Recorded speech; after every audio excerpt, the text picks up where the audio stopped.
Hey everyone, and welcome to The Explainer.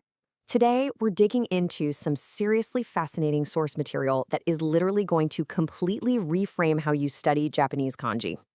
If you've ever felt like just totally giving up on Japanese because the writing system is so intense, well, you are in the exact right place. We're going to unpack a highly effective method from our sources that will completely change how you look at vocabulary, for sure. Look, let's just be completely honest for a second. If you're an absolute beginner, studying all by yourself, kanji usually feels like this massive, impenetrable roadblock.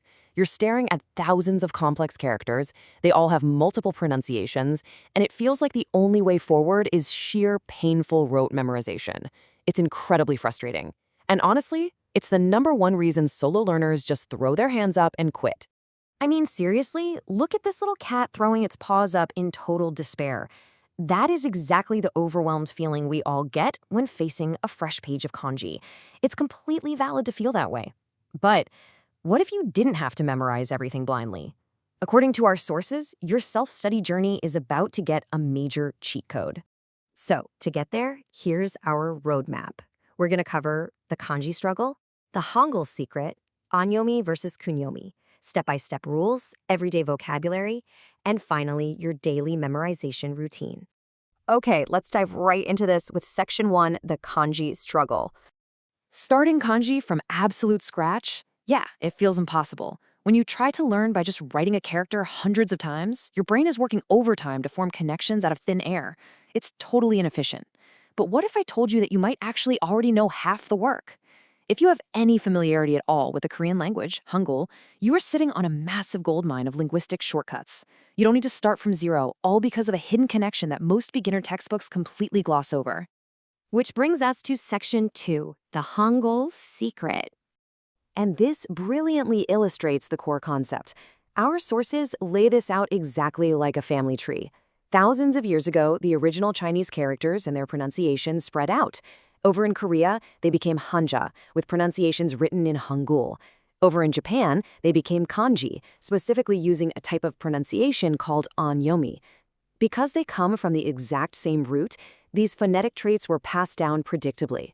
They aren't random at all. They're basically genetic cousins.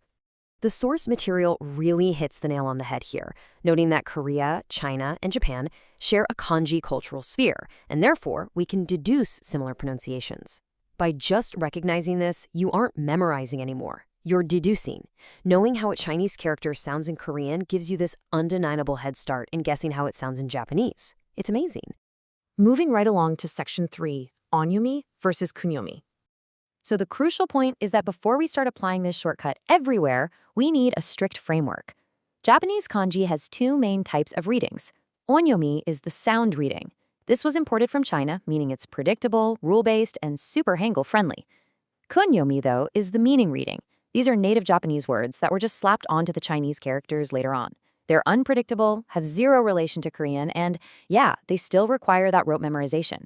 As a solo learner, you need to focus your deduction energy entirely on the onyomi.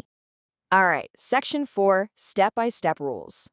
Now, let's leave those tricky native kunyomi readings aside for a second and look at a practical demonstration.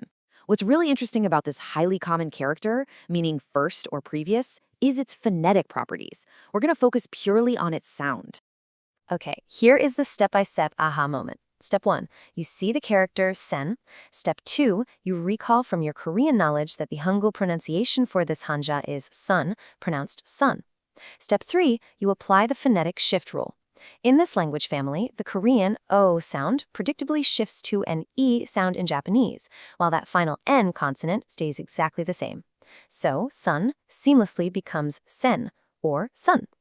You just guessed the Japanese sound before even opening a dictionary. How cool is that? Let's look at Section 5, everyday vocabulary. We're going to apply this exact same rule to everyday words you probably already know. Just look at the definitive one-to-one correlation here. Take the word for senior. In Korean, it's sunbae, sunbae. In Japanese, senpai, senpai. Teacher is sunsing, sunsing in Korean, and sensei, sensei in Japanese. Even a complex word like developed country, sunshinguk, just becomes sinshinkoku, sinshinkoku. That sun character predictably and reliably becomes sen every single time.